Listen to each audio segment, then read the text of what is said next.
Hello students, good morning to all. Last video में हमने lesson number 2 we are not afraid to die if we die together को discuss किया था। आज हम today we are going to attempt the question answers of that particular lesson. उस lesson के जो कुछ क्वेश्चन है 3 और 4 उनको हम डिस्कस करेंगे। अगर आप ट्राई करेंगे फाइंड आउट करने की तो इन क्वेश्चंस के आंसर्स आपको बुक में भी इजीली फाइंड आउट हो जाएंगे। फिर भी I am going to give you the some hints about that, then you will find them and then you will complete the question answer and send to the group. Okay, now I am going to discuss the question answers, especially of the section of understanding the text. आपको जो understanding the text का जो section है उसी के question answers को आपको complete करना है। फर्स्ट क्वेश्चन में 2 क्वेश्चन आस्क किए हैं। List the steps taken by the captain. Captain के द्वारा क्या क्या स्टेप्स लिए गए उसको एक्सप्लेन करना है। पहला है to protect the ship when rough weather began. जब रफ वेदर स्टार्ट हुआ तो उन्होंने क्या किया और कैसे अपनी प्रिपरेशन को कंप्लीट किया। Now I am going to discuss for you. Yes बेटा, to slow the boat down, ये पेज नंबर 14 पर है। To slow the third paragraph में, to slow the boat down they drop the storm jib and lashed a heavy morning rope in loop across the strand. Then they double laced everything, went throughout life raft drills, attached lifelines, donned oilskins and life jackets and waited for the upcoming misfortune. ये steps उन्होंने लिए। आपको easily जो 14 number का page है उसके third paragraph में ये आंसर फाइंड आउट होगा। Now we are moving to the second question of section 1, to check the flooding of the water in the ship. कि जो पानी बहुत ज्यादा भर गया था उसको उन्होंने कैसे चेक किया, कैसे कंट्रोल किया। यस बेटा, ये पेज नंबर 15 पर आपको इस क्वेश्चन का आंसर फाइंड आउट होगा। फोर्थ पैराग्राफ में, after finding A hammer, screw and canvas, the author struggled back on deck with the starboard side based open. They were leaking water with each wave that broke over them.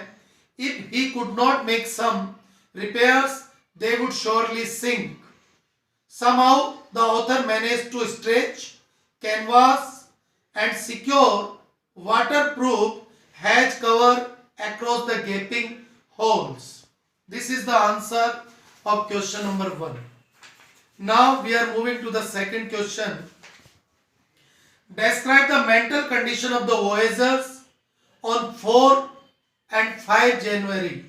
वो जो voyagers थे जो समुद्री यात्रा कर रहे थे, वो जो पर्सन 6 पर्सन थे वो टोटल, उनका मेंटल कंडीशन कैसा था, स्पेशली 4 जनवरी को और फिर 5 जनवरी को। तो अब हम मूव करेंगे पेज नंबर 16 पर और उसके थर्ड पैराग्राफ पर आपको मिलेगा, on January 4 after 36 hours of continuous pumping they reach the last few centimetres of water. Now they had only to keep pace with the water still coming in. They could not set any set on the mainmast. Pressure on the rigging would simply pull the damaged section of the hull apart. So they hoisted the storm jib and headed for where he thought the two islands were.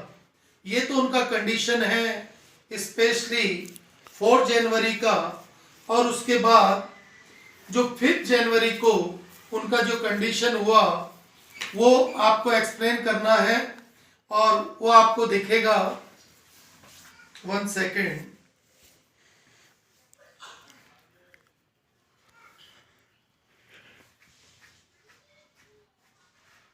Yes बेटा, page number 16 पर नीचे से fourth paragraph में the weather continue to deteriorate throughout the night and by dawn on January 5 their situation was again desperate, sad.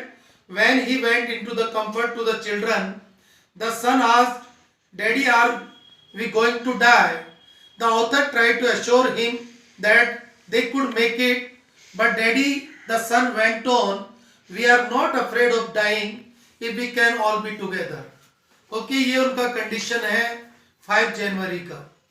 Third question में उनके अलग अलग 3 sections को आपको ये क्वेश्चन मैं आपके लिए अटेम्प्ट करने के लिए दे रहा हूं कि 3 अलग अलग सेक्शंस को आपको एक्सप्लेन करना है।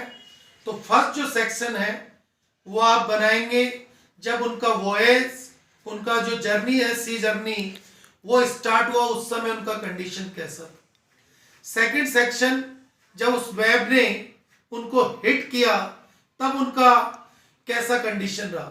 And third one when they conquered the fear, the misadventure, when they got the victory, और जब उन्होंने विक्ट्री को गेट किया। That's all for today.